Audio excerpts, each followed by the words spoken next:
जब भगवान जब कृपा करते हैं तो शत्रु मित्र हो जाते हैं, विपत्ति संपत्ति हो जाती है और भगवान सर्वत्र से देखते हैं। जितनी चीजें आपके धैर्य को खत्म कर रही हैं वो आपकी दुश्मन है। कि 40 घंटा बैठ के मूवी देखी जा सकती है, 40 घंटा बैठ के नाच देखा जा सकता है, 40 घंटा बैठ के परपंच किया जा सकता है, 40 घंटा बैठ के ताश खेला जा सकता है, लेकिन आधा घंटा आंख बंद करके ध्यान करना बहुत बड़ी चुनौती है।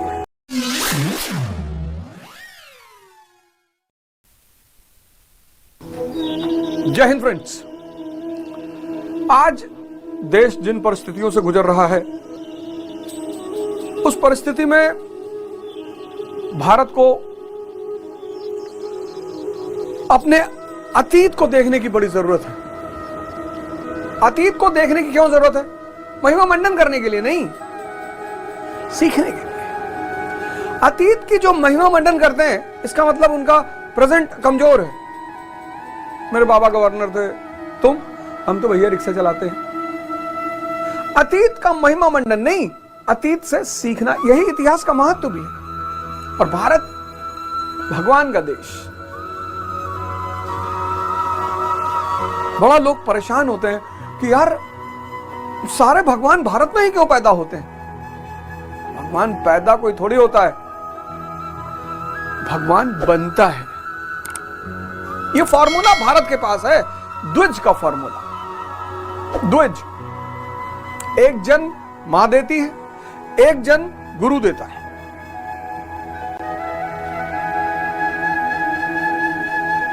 जब जन्म मां देती है तो हर व्यक्ति शूद्र होता है जो इंद्रियों पे जीवित है, और दूसरा जन गुरु देता है जब व्यक्ति इंद्रियों से ऊपर उठकर चैतन्य पर आ जाता है। एग्जाम्पल के तौर पर सिद्धार्थ बुद्ध बन गए, वर्धमान महावीर बन गए, नरेंद्र स्वामी विवेकानंद बन गए। ऐसे न जाने कितने नाम, ऐसे न जाने कितने नाम। और हर गुरु का अपना रूप, अपना अंदाज, अपनी स्टाइल। और जब मैं अपने जीवन में फंसा, सभी फंसे। आज तो बहुत हालत खराब है। कोई मुझे मैसेज कर रहा है, साहब सुसाइड करने का मन कर रहा है, कोई कह रहा है मैं पागल हो जाऊंगा, कोई कुछ, कोई धर्म का मजाक उड़ा रहा है, कोई धर्म को गाली दे रहा है। तो मैं जब जीवन में फंसा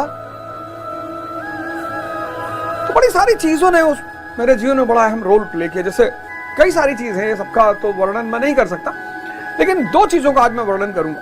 एक, मैंने पढ़ा कि स्वामी विवेकानंद जी यूरोप जा रहे थे, तो जहाज, पानी के जहाज से जा रहे थे, तो पानी के जहाज का जो कप्तान था उसके पास न्यूज़पेपर था। तो उन्होंने कहा भैया न्यूज़पेपर पढ़ लूं? हाँ बोले पढ़ लो। तो पढ़ा उन्होंने, और पढ़ने के बाद डॉक पे रख दिया। डॉक पे रखा तो हवा चली तो न्यूज़पेपर उड़ के समंदर में चला गया। कप्तान तो बहुत गुस्सा हुआ कि यार तुमको न्यूज़पेपर पढ़ने के लिए दिए थे और फिर उड़ा दिए तुम। तो स्वामी जी ने कहा कि महाराज गलती, गुस्सा काहे हो रहे हैं, एक पेन और पेपर दे दीजिए, मैं पूरा न्यूज़पेपर हूबहू उतार दूंगा। बड़ा इंपैक्ट पड़ा इस कहानी का मेरे ऊपर कि ऐसा होता है। और कुछ व्यक्तित्व हैं जिनको देखकर आपको लगता है कि ना, ये गलत नहीं हो सकते।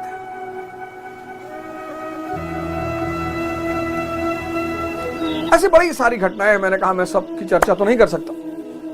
उसके बाद एक घटना है जिसने मेरे जीवन को एक बहुत महत्वपूर्ण मोड़ दिया। मैं मुंबई गया, मेरे एक रिलेटिव है मुंबई में, उनके यहाँ गया कल्याण में। तो वो स्वामी अड़गड़ानंद जी के शिष्य थे, है भी। तो मैं जब वहां से उनके यहाँ से चलने लगा तो उन्होंने मुझे ये किताब दी, कहा भैया ये ले जाइए और इसको पढ़िए, और अद्भुत किताब।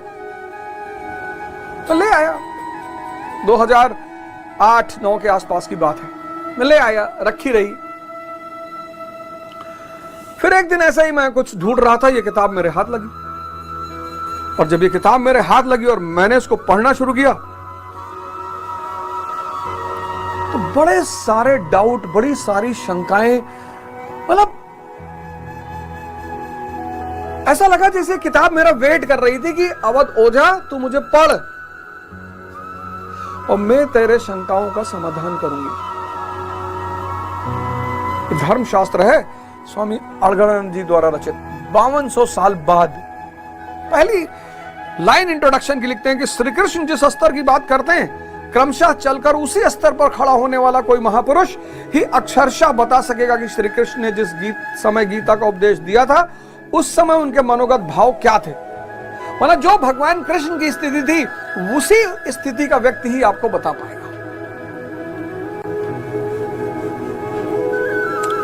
पहली बात। दूसरी बात, इस ग्रंथ ने जो दूसरी जबरदस्त बात कही, जिससे मैं बड़ा प्रभावित हुआ, मैं हमेशा कहता हूं कि जिसको धर्म समझ में नहीं आया, समझ लो उसको जीवन तो कभी समझ में आएगा ही नहीं। और ईश्वर एक है। और पूरा एग्जाम्पल के साथ, पूरा एग्जाम्पल प्राचीन काल से लेकर अद्यतन मनीषियों द्वारा दिए गए तैथिक क्रमानुसार संदेश, सृष्टि का आदि शास्त्र, इमम विस्वते योगम। भगवान श्री कृष्ण ने कहा कि इस अविनाशी योग को मैंने आरंभ में सूर्य से कहा, सूर्य ने इसे स्वयंभू आदि मनु से कहा। अर्थात गीता ही आदि धर्म शास्त्र है, जिसके अनुसार एक परमात्मा ही सत्य है, परम तत्व है, वह कण कण में व्याप्त है। योग साधना के द्वारा वह परमात्मा दर्शन, स्पर्श और प्रवेश के लिए सुलभ है। भगवान द्वारा उपदिष्ट वह आदि ज्ञान वैदिक ऋषियों से लेकर आद्यावधि अक्षुण रूप से प्रवाहित है। ये तो गीता कह रही है। वैदिक ऋषि कण कण में व्याप्त ब्रह्म ही सत्य है, उसे विदित करने के अतिरिक्त मुक्ति का कोई अन्य उपाय नहीं। भगवान श्री राम एक परमात्मा के भजन के बिना जो कल्याण चाहता है वो मूढ़ है। रामायण का स्टेटमेंट। योगेश्वर श्री कृष्ण परमात्मा ही सत्य है। चिंतन की पूर्ति में उस सनातन ब्रह्म की प्राप्ति संभव है। देवी देवताओं की पूजा मूल बुद्धि की देन है। महात्मा मूसा, तुमने ईश्वर से श्रद्धा हटाई, ईश्वर तुमसे नाराज है, प्रार्थना में लग जाओ। महात्मा जरथुअस्त्र का स्टेटमेंट, भगवान महावीर का स्टेटमेंट, आत्मा ही सत्य है, कठोर तपस्या से इसी जन्म में जाना जा सकता है। गौतम बुद्ध, मैंने उस अविनाशी पद को प्राप्त किया जिसे पूर्व महर्षियों ने प्राप्त किया था, यही मोक्ष है। ईसा मसीह, ईश्वर प्रार्थना से प्राप्त होता है, मेरे अर्थात सदगुरु के पास आओ, इसलिए कि ईश्वर के पुत्र कहलाओगे। हजरत मोहम्मद सल्लल्लाहु अलैहि वसल्लम, ला इलाहा इल्लल्लाह मुहम्मदुर रसूलुल्लाह, जर्रे जर्रे में व्याप्त खुदा के सिवा कोई पूजनीय नहीं है। मोहम्मद अल्लाह के संदेह वाहक हैं। आदि गुरु शंकराचार्य, जगत मिथ्या है, इसमें सत्य है केवल हरि और उसका नाम। संत कबीर, राम नाम अति दुर्लभ, औरों ते नहीं काम, आदि अंत और युग युग राम ही ते संग्राम। राम से संघर्ष करो, वही कल्याणकारी है। गुरु नानक, एक ओंकार सतगुरु प्रसादी। एक ओंकार ही सत्य है, किंतु वह सदगुरु की कृपा का प्रसाद है। स्वामी दयानंद सरस्वती, अजर अमर अविनाशी एक परमात्मा की उपासना करें, उस ईश्वर का मुख्य नाम ओम है। स्वामी श्री परमानंद जी, जब भगवान जब कृपा करते हैं तो शत्रु मित्र हो जाते हैं, विपत्ति संपत्ति हो जाती है और भगवान सर्वत्र से देखते हैं। क्या बात है, क्या बात है। इंग्लिश में भी जो मित्र हमारे इसे इंग्लिश में पढ़ना चाहें वो इंग्लिश में भी, ये इंग्लिश हिंदी दोनों में। अब मैंने क्या सोचा, सौभाग्य से जब मैं इससे पढ़ना शुरू किया और मेरे शंका समाधान होने लगा, और मैं उसका वर्णन नहीं कर सकता क्या क्या होने लगा। इसी संदर्भ में हमारे एक मित्र हैं सिद्धार्थ सिंह जी, बनारस से, मेडिकल टाइकून है, मेडिकल का बिजनेस है उनका। उनसे मुलाकात हुई हमारी और वो माध्यम बने, गुरु भाई बने हमारे, और हमें लेकर पहुंचे आश्रम, बरचर आश्रम, जहां साक्षात भगवान स्वामी अलगनानंद महाराज जी के दर्शन हो गए।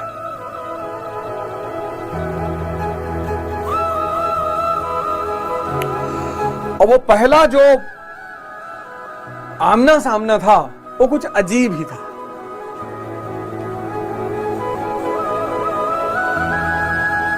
मेरी बात तो उनसे नहीं हुई, लेकिन उन्होंने मुझे आदेश दिया। जब मैं चलने लगा तो मेरी गाड़ी में गीता रखवा दी गई और बरचर में मैं था। बरचर में पहली विजिट बरचर में, स्वर्ग जैसा आश्रम, स्वर्ग जैसा, जाना चाहिए आदमी। फिर इसी सब संदर्भ में मैं गुरु महाराज के दर्शन करने यदा कदा जाता था। फिर एक दिन मैं मिर्जापुर पहुंचा, सक्तेशगढ़, और गुरु महाराज ने कहा कि जाओ, आज से तुम्हारा नाम गीता स्वामी।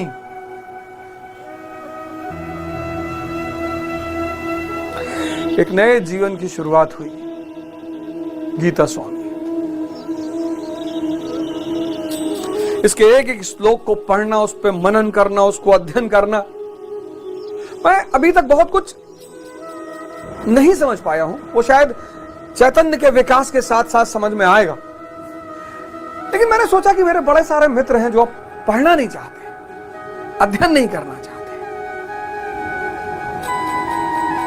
एक मनन की जो धारा है इस देश में, वो विलुप्त हो रही है। और शिक्षा बिना मनन के कुछ भी नहीं है। अध्ययन, अध्ययन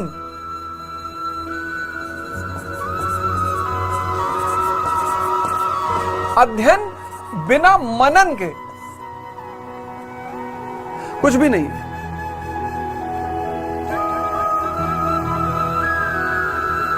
और आज ये मनन खो गया है।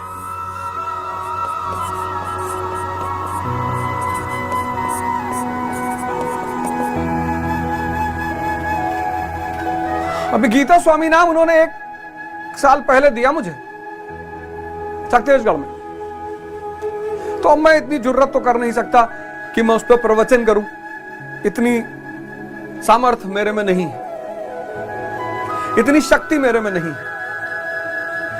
लेकिन मैं अपनी सेवा एक और माध्यम से दे सकता हूं। मैं इस पूरे जो लिखा हुआ है उसको रेखा चित्र कर सकता हूं, डायग्राम बना सकता हूं। आप पढ़ नहीं सकते हो, देख तो सकते हो। और जब देख के समझने लगोगे तो पढ़ने में मजा आने लगेगा।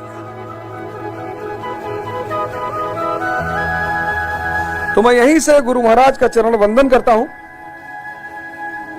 और ये जो मेरा शो है 4th लॉ, इसमें एक श्लोक रेखा चित्र के रूप में आपके सामने रखा जाएगा। पहला श्लोक, यहीं से मैं शुरुआत करता हूं, यहीं से गुरु महाराज के चरणों में वंदन करता हूं, उनसे आशीर्वाद लेता हूं कि गुरु महाराज मुझे आशीर्वाद दें कि मैं इनके चित्र बना सकूं। मैं एक बार फिर से कह रहा हूं, मैं इस पे प्रवचन नहीं कर सकता, इतना अधिकार मेरे पास नहीं है और ना इतनी क्षमता अभी मेरे पास है। सिर्फ डायग्राम बनाना, रेखा चित्र बनाना हर श्लोक का, कि आप उस डायग्राम को देखो और कनेक्ट करो और मनन करो। और जहां डाउट हो, जहां संदेह हो, वहां गुरु महाराज या गुरु महाराज के अलावा जो हमारे और संत हैं वहां पे, उनसे आप संपर्क करके फिर उनसे पूछिए कि इसका मतलब क्या है। ऐसा होने से शायद ये जो आज समस्या, संकट, चुनौती, डिप्रेशन, उसको कुछ हद तक संभाला जा सकता है। धर्म रहस्य है। बहुत सारे विद्वान कहते भाई मैं एग्नोस्टिक हूं। धर्म रहस्य है। क्यों रहस्य? इसको कहा नहीं जा सकता। गुरु नानक देव जी ने कहा है, मरने की गति कही न जाए और कहे जो पाछे पछताए। ये गुरु नानक देव जी के स्टेटमेंट है कि आत्म अनुभूति की गति कही नहीं जा सकती और जो कहता है वो पछताता है। धर्म रहस्य है, रहस्य। इस रहस्य को कोई गुरु ही खोल सकता है। इसीलिए हिंदुस्तान ने गुरु की परंपरा पर बहुत जोर दिया। आज लोग कह रहे हैं रामचरितमानस में ये लिखा है, रामायण में ये लिखा है, 10 हाथ नहीं होने चाहिए, 10 सर नहीं होने चाहिए। मुझे पता है, एहसास है मुझे कि आप किस संदर्भ में इन बातों को कह रहे हैं, लेकिन कोई बात नहीं, उस पर मुझे जाना ही नहीं है। लेकिन मैं चाहता हूं कि इस यथार्थ गीता को लोग पढ़ना शुरू करें, तो जैसे मुझे रास्ता मिला, मुझे जीवन मिला, मुझे उन्नति मिली, मुझे शांति मिली, वो शायद गुरु महाराज की कृपा से आपको भी मिले। तो पहला श्लोक, धृतराष्ट्र उवाच। मेरी संस्कृत बहुत अच्छी नहीं है, फिर भी मैं पूरी कोशिश करूंगा कि कहीं भाषात्मक त्रुटि न होने पाए। अगर होती है तो मुझे क्षमा करिएगा। धर्म क्षेत्रे कुरुक्षेत्रे संवेविता युयुत्सव मामका पांडवश्चैव किम कुर्वत संजय। बड़ा प्यारा श्लोक। धर्म क्षेत्र कुरुक्षेत्र,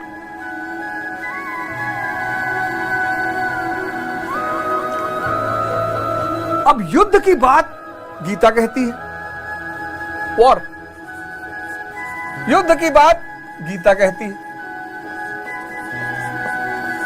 युद्ध की बात कुरान भी कहता है, युद्ध की बात बाइबल भी कहती है। ये कहते हैं धर्म युद्ध, ये कहते हैं जिहाद, ये कहते हैं होली वॉर।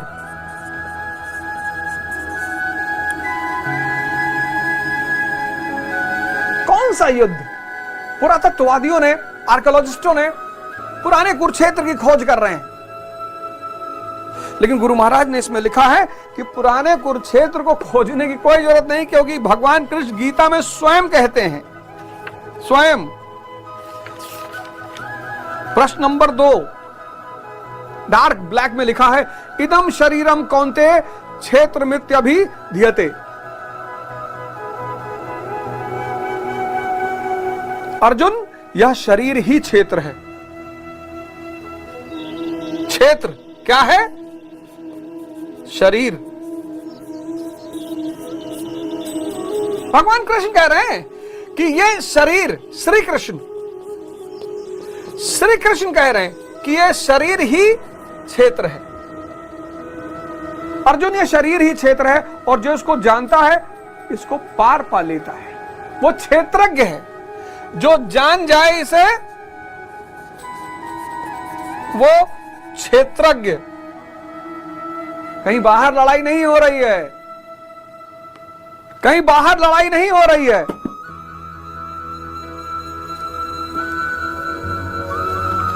कहीं बाहर लड़ाई नहीं हो रही है, यह शरीर ही क्षेत्र है। और इसमें धृतराष्ट्र कौन है? अज्ञान, इग्नोरेंस। कहां रहता है? मन के अंतरतम तल में रहता है। मन के पर्दा है ये। कहते हैं ना कि भैया इनकी आंखें पर्दा पड़ा है। धृतराष्ट्र अज्ञान, ये मन के अंतरतम तल में रहता है। इस अज्ञान का बेटा है धृतराष्ट्र का दुर्योधन। यह है मोह, जो मैं को मजबूत करता है। मैं अवध ओझा सांसद, मैं अवध ओझा 50 लाख करोड़ का मालिक, मैं मोगैम्बो, तुम कुछ नहीं हो।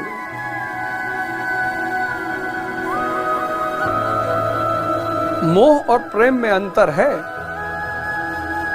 आपके साथ एक कुत्ता रह गया 2 महीना, एक दिन गायब हो गया, आपको चिंता सताएगी।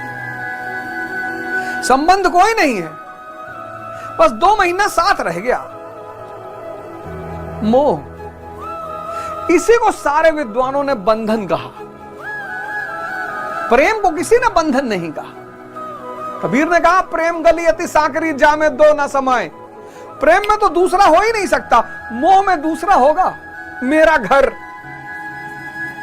मेरी पत्नी, मेरी संपत्ति, मेरा बवाल, मैं, ये मोह से, मोह जो है मैं को मजबूत करता है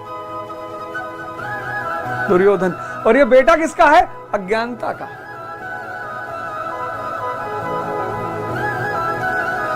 तो जब बुद्ध को ज्ञान मिला तो अज्ञानता ही तो खत्म हुई। दुर्योधन, मोह। संजय बड़ा इंपॉर्टेंट कैरेक्टर, धैर्य। आज किसी के पास है ही नहीं। इस्लाम, बाइबल, कुरान आदि ग्रंथ सब धैर्य बड़ी महत्व देते हैं इसको। धैर्य, पेशेंस। मैं लोगों से कहता हूं कि 40 घंटा बैठ के मूवी देखी जा सकती है, 40 घंटा बैठ के नाच देखा जा सकता है, 40 घंटा बैठ के परपंच किया जा सकता है, 40 घंटा बैठ के ताश खेला जा सकता है, और न जाने क्या क्या। लेकिन आधा घंटा आंख बंद करके ध्यान करना बहुत बड़ी चुनौती है। और आपका मन, पावर सेंटर, सारा काम उसी से होता है। आज मैं युवाओं को देखता हूं, इतने इंपेशेंट है। सर मुझे आईएएस बनना है एक ही अटेम्प्ट में। तू आधे अटेम्प्ट में बन जा। अरे भैया, हर चीज का समय है, time and distance. First attempt में तो बना जा सकता है, एक साल में भी बना जा सकता है, अगर आपका बेस बहुत अच्छा है तो।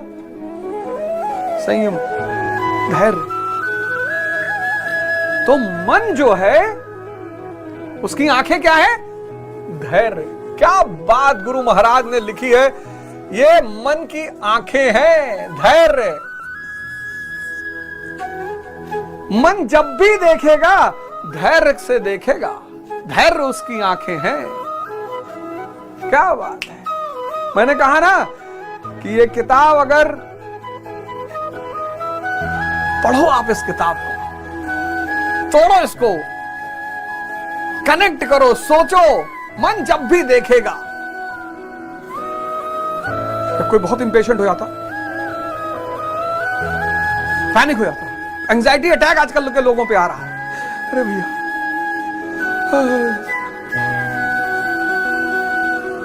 कामी, क्रोधी, लालची, इनसे भक्ति ना हो। क्यों? अधैर्य। ये सारी चीजें अधैर्यता पैदा करती है। काम में अधैर्य।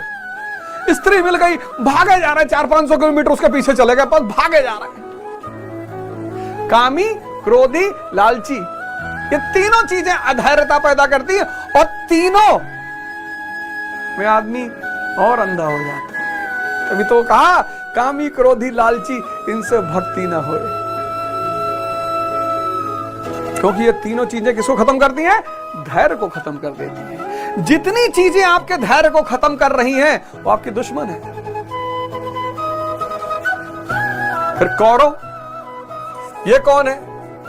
ये विकार को कहा गया है।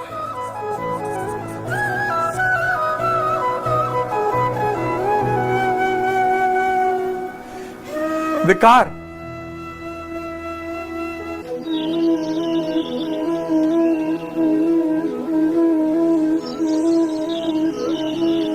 कौरव यानी विकार।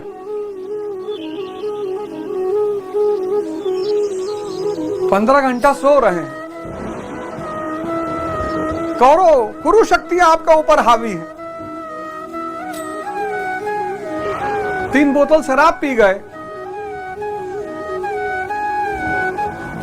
विकार।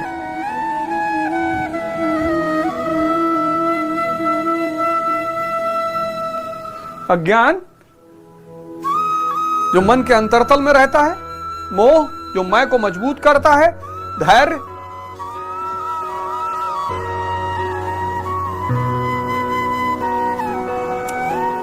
मन की आंखें। इसीलिए तो बैठना जरूरी है।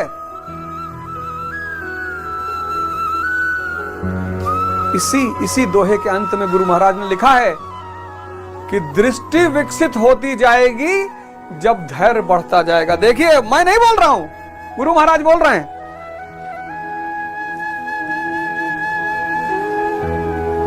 ये मैं नहीं बोल रहा हूं, यहीं पर गुरु महाराज ने इसी में लिखा है कि जैसे जैसे धैर्य बढ़ता जाएगा, ये देखिए, ये मैं नहीं बोल रहा हूं, ये देखिए,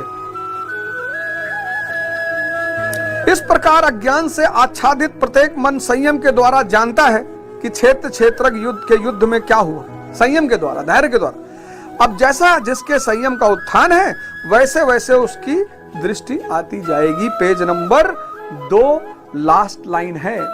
जैसे जैसे धैर्य बढ़ेगा, जैसे जैसे धैर्य बढ़ेगा, क्योंकि धैर्य क्या है? आंखें किसका? मन का।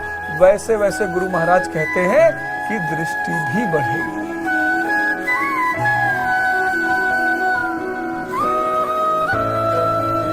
तो ध्यान क्या है? धैर्य को बढ़ाने का साधन है। बहुत लड़के मुझसे पूछते, सर ध्यान क्या है? सर धैर्य, बस बैठे रहो, कुछ तुम्हारे हाथ में है थोड़ी। और जब आंख बंद करके बैठते हैं पहली बार, और ये बाप बवंडर, मन की स्पीड तो लाइट से भी तेज है ना। आंख बंद किया, मंगल ग्रह पहुंच गए। यहां से सूरज से धरती पर लाइट कितने समय में आती? 8 मिनट में आती। 8 मिनट लाइट की स्पीड, और हम 1 सेकंड में पहुंच गए, सेकंड भी नहीं लगा। और बंद किए सूरज पे, रिएक्शन देख रहे हैं सूरज के उस पर बैठ के कि कैसे रिएक्शन हो रहा है, हीलियम कैसे कन्वर्ट हो रहा है, और कैसे रोशनी निकल रही है, ऊर्जा पैदा हो रही है। एक विदिन सेकंड का पता नहीं कौन सा हिस्सा, इतनी स्पीड। तो जैसे आंख बंद करोगे, अब मन की गति है, इसीलिए मन की तुलना घोड़ों से भी की गई है। और घोड़ा अगर बेलगाम हो जाए तब ले जाएगा,